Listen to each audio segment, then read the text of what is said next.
Thanks, Amy, for agreeing to do this interview with me. Um, Before we start, I'm going to ask you to just briefly introduce yourself, talk about your teaching profession, and then we'll get right into the questions. Yeah, it's no problem. I'm happy to help. So my name's Amy Sun. This is my 14th year of teaching. Um, so the last 7 years have been spent teaching in Toronto, Ontario, and the 7 years before that were kind of all over the place. So I've taught in Canadian international schools. I taught in a British public school, or what they would call a private school, with their curriculum, and I've taught the IB program, the AP program, and the New York State program. Awesome. That's quite a few years of teaching. Yes. Okay, so let's get right into the interview questions. Um, what would be the optimal situation for learning for you? I think that the overall theme would be safe. So of course that includes physical safety, but not just like bodily harm from outside sources, but also things like it's like well lit, it's organized, it's like there are different types of learning centers, for example, to accommodate different learning situations or needs and particular students' needs. But also things like they're well fed, things like that, because students can't, and nobody really can focus if they're like hangry That's right. or uncomfortable or cold, or there are schools that are underfunded where the students have to wear their winter jackets all the time because there isn't enough heat. So safe like that. But then the other piece would be like a psychological safety. I think that really impacts a lot of different things about learning. So, for example, if you feel psychologically safe, like that means you can express your ideas without judgment. It means that you feel safe to ask questions, even if they're kind of silly. I once had a student, we were reading Macbeth, Mhm. and I don't know if you're familiar with it, but he gets beheaded at the Yeah. end. So spoiler alert. And I had a student ask me how they could manage to perform this every night if their actor was beheaded every Oh, performance. So oh my things like goodness. that, which are the highlight of my career. So I love questions like that. So they feel safe asking questions. Mhm. Um, they feel safe like exploring or making mistakes, and that they can self-advocate, that they can ask for what they need because, we can't we can't read their minds. So Right. you always want students to be able to like ask for help if they need it in whatever way. Mhm. Yeah. Yeah, great. And in that kind of situation, what do you think the role of the teacher is? I think largely the teacher's role is to guide and facilitate. Mhm. Um, and that can look like different things. I think that guiding would be a lot of like conversations, dialogues, like asking open-ended questions, encouraging students to like really develop their inquiry skills. And I guess get comfortable with like the scientific approach or whatever that's called, where it's like you create a hypothesis, you ask a question, you go find out, and then you like question your own biases or your preconceptions, things like that, critical thinking, and then facilitate like if a student needs something, like the teacher is there to liaise between them and whatever sources, or like help them find the best example or the best situation for whatever they need to learn. But then also like teachers are there to model, right? Like they're there to model how to do things, um, not just academically, but I think like in terms of socio-emotional learning, you need to be modeling things like how to do proper conflict resolution, what it means to be in a community. Because I think a lot of students these days, like especially my younger students, have a really hard time grasping what it means to learn with others and taking others into consideration. I'm not sure if it's, I mean, I'm sure largely it's because of COVID. Yeah. They were independently alone, they were in their rooms. They can do and say whatever they want while the teacher is teaching. They can mute themselves and say whatever. And also, of course, like with the rise of social media, like they can just hide behind their screens and say whatever and just leave the situation. They don't need to deal with the consequences of their actions and things. And so I think I've had to be really explicit in recent years about what it means to be around other people Mm. while trying to achieve a goal. So I have to say things like, "We can all hear you" when you say that out loud. Or like, time and place, what is appropriate? Like, what is the Yeah. goal here? What are we trying to do? And then are your actions like helping or deterring us with that? Mm. And I think like, so you have to model how to work with others. And sometimes that also means you need to force them to work with others. Like Mhm. my students and most people I feel like working alone because they can control everything, but Right. that's not reality. And Yeah. so I do a variety of like independent work, partner work, and group work, and I make them change partners all the time. Mhm. And I encourage them to like come talk to me about their difficulties. And sometimes my response is just like, you can't control them. You have to do what you're responsible for. Of course, you need to try and encourage them. You want to try and build like relationships or like an environment where they want to collaborate with you. Mhm. But sometimes like working with someone just means like you respectfully decline to be involved in their messiness. Right. Um, but yeah, those are, I also understand working like with other teachers in schools. Like sometimes that doesn't even work. Yeah. But yeah, I think it's really important that they're exploring and like experimenting with these different types of working situations to develop those like people skills. So yeah, the teacher is modeling those types of like social skills. And also, I think, a really big role, especially as an English teacher, is to expose them to a lot of new ideas and a lot Mm. of new, yeah, like, Yeah. oh, another thing about like an optimal learning situation, I think is like a diverse classroom.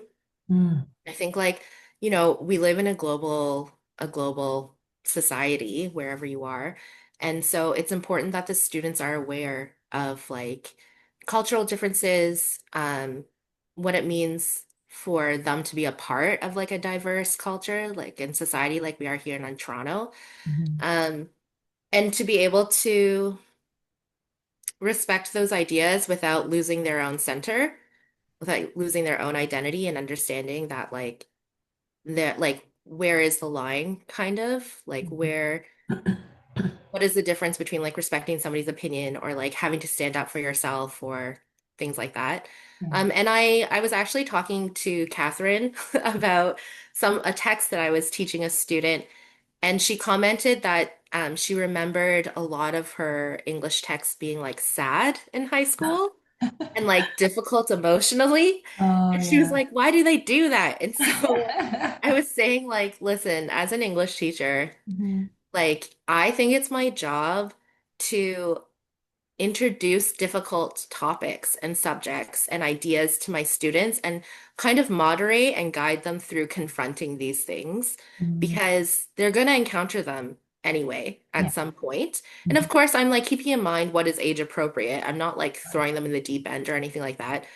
But things like racism, Mhm. um, things like we have every year I have to deal with like, is it valuable to have a text that contains the N-word because it's a historical source? Mhm. Or should we get rid of it Mhm. because it's inappropriate now and we understand that it's not acceptable to use this word? Like, so we're having conversations like that. And it's still relevant in society. Like, there's this huge conversation right now. Like, I just had professional development about anti-Semitism. And Oh. we're talking about, yeah, like with conflicts around the world, we're experiencing those conflicts in our schools. And Mm. so I would rather that my students have like a guided experience kind of discussing these difficult topics and understanding, like having firm boundaries, understanding like what is acceptable Yeah. to say, right? Like I'm always like, you can have your opinion, Mhm. but one, I'm trying to teach them that they should have a rationale behind their opinions. Mhm. And lots of opinions are valuable as long as you can back them up with Mhm. reasoning. So you can have your opinions, but also like what is necessary to say out loud and what isn't. Like, Right. yeah, I think one of the big things with like another big thing with my young students is that they have no filter. Yeah. Yeah, they don't understand what we need to hear and what we don't. Yeah. But anyway, Yeah. No. yeah. Totally So agree. yeah, yeah. So I think. that in terms of like guiding is I think a big role for me in my own teaching practice. Mhm. I think it could be dependent upon your subject, but also like in science, there are lots of like tough topics about like what is morally acceptable or ethically acceptable to Right. research and like historically what did people do that was acceptable or unacceptable and like why or like using anything for good or evil kind of to put it very dramatically. Yeah. um, but like we use math in real life even though I like to pretend I don't. um, and so like what does it mean to use math in like a productive, contributing way to society? Mhm. And maybe what are some ways where it's like unacceptable or you maybe shouldn't do that or Yeah. I don't know. So yeah, guiding, facilitating open-ended questions. Yeah, and also I think it would be great to have like multiple educators in a room because like nobody is a good at everything and nobody is a Right. good at everything. So I think That's you need a lot of support. you get diverse viewpoints too. Mhm. That's good. All right. Very good stuff you brought up there. How about students? What do you think the students should be doing in this optimal situation? Um, I think that if everything is optimal, then students will be doing various things. Mhm. Uh, I think I would probably put in place like a schedule where we all come together in the morning, we check in, we decide like what are our goals for the day or like what is the schedule in terms of like I don't know if you have an assembly or whatever, like figure that out. And Right. then the students are able to break off and accomplish whatever goals they've set for the day. Mhm. I think it's important for students to take initiative in their learning and responsibility. Um, and so I think students will be doing various things depending on what their goals were for the day and what they needed to achieve by whatever deadlines. Mhm. I try and do this in small ways in my classroom, which is definitely not the optimal space, but um, like I try and embed a lot of choice in their tasks. So if they I'll say, like, for example, at the end of this unit, you need to demonstrate these skills. Some of them are independent skills, some of them are group. Mhm. You'll have like three deadlines for the three major tasks, but like you get to decide which task you're going to hand in when, which Mhm. means they need to practice a skill of like time management. They need to look at their other course loads. They need to figure out who they're going to work with and Mhm. like see if their schedules match up and like decide when they're going to do the group work versus the independent work. Mhm. Um, yeah, so I have like deadlines because I think that's just reality. Like in real life, you have strict deadlines for certain things. Yeah. But then I try and let them be more creative, like in the in between. Um, yeah, so students might be working independently on something. They might be working with another educator. They might be having like a group discussion. They might be using technology to do research. Mhm. They might go outside because they need a break. They're having a terrible day and they just need some like fresh air and time to calm down and then they'll come back in. Like, yeah. So ideally, I think students would be pretty independent. But of course, like I as a teacher am always like floating around and like checking in and like making sure that they have what they need, Mhm.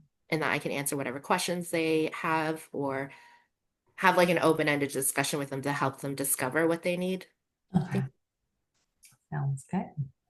What about in terms of learning materials? What do you think would be ideal materials that students would be using? depending on the age group, I think that is different. Mm. For my classroom, which is grade 9 to 12, I ideally like to use kind of like a blend, a hybrid of traditional slash like new technology. So like I am still very much teaching them how to like annotate and like write on a text Mhm. Mhm. and self-reflect and engage with the material. So like they're using like pencil and paper a lot of the time. We're still reading like actual physical books. Mhm. Um, we're using like poster boards and markers. I make them do like group work on like a big sheet of paper and like work together to like write the answers down or whatever, or to brainstorm together. But then, um, you know, we are in a society where there is technology and it's not going away and it's very invasive. and Mhm. they need to learn how to use it. And so again, with like the whole guiding modeling mentality, like they are using laptops in the classroom. And I'm trying to show them like what's a reliable thing. How do you check that what you're looking at is correct or as correct as you can get it at the moment?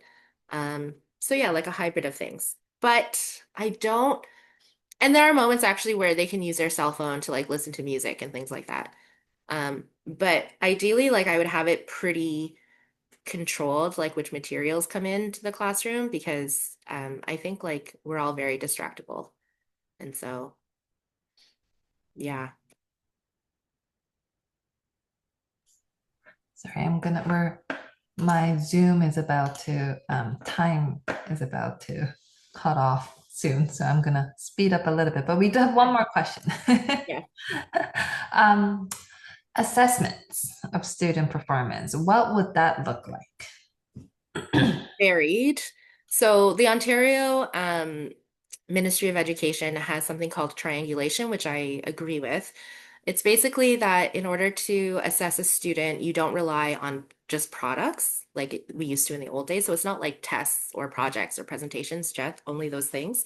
You still gather that evidence, but you are also gathering evidence from observations and conversations that you have with a student.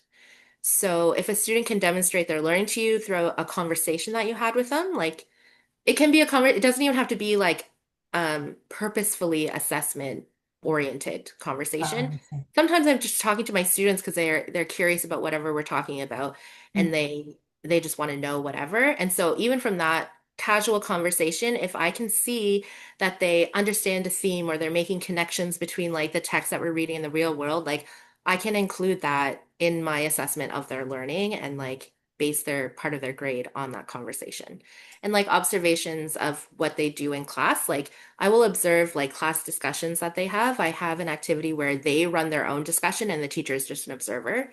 Mhm. Or like small group discussions, I'll float around and listen to what they're saying to each other. If they're teaching another a peer, like helping them learn something, like I can take that and be like, well, obviously the student understands the concept or the skill, and I can give them a grade for that.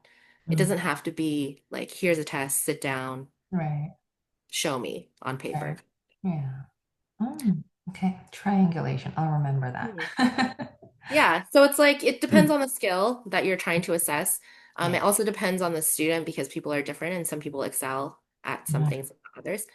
But also, the students have to growth mindset. If they're bad at presenting, they need to practice. They Yeah. can't avoid it Yeah. just because they're bad at presenting. Yeah. So it would be varied, and they do have choice in a lot of things, but yeah, I do make sure that they're demonstrating their learning in like every kind of different way Hmm. that they have a choice in. I So see. yeah. Great. I'm just going to stop the recording for now.